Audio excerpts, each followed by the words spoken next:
The RJR Gleaner Communications Group won the lion's share of the awards at last night's National Journalism Awards, copping 19 trophies. Kimon Francis emerged Journalist of the Year. TVJ and Radio Jamaica's Keon Rayner won Sports Journalist of the Year, and the Gleaner's Jovan Johnson won the President's Award for Investigative Journalism.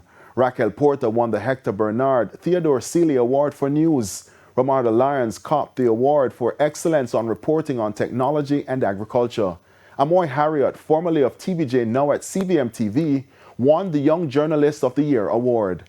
Kirk Wright and Nakinsky Robinson copped the Ken Dawson Award for videography. Kimberly Petty and Christopher Plummer won in the category of breaking news for the story Mummification of an Elderly Woman.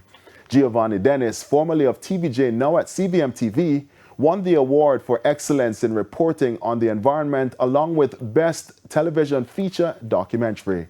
The Gleaner won 9 awards, including for photography.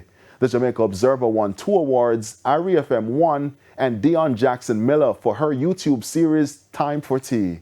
In total, TVJ and Radio Jamaica copped 10 awards in the categories agriculture, videography, news, and documentaries. Still ahead in primetime news, the business review and international news. Please stay with us.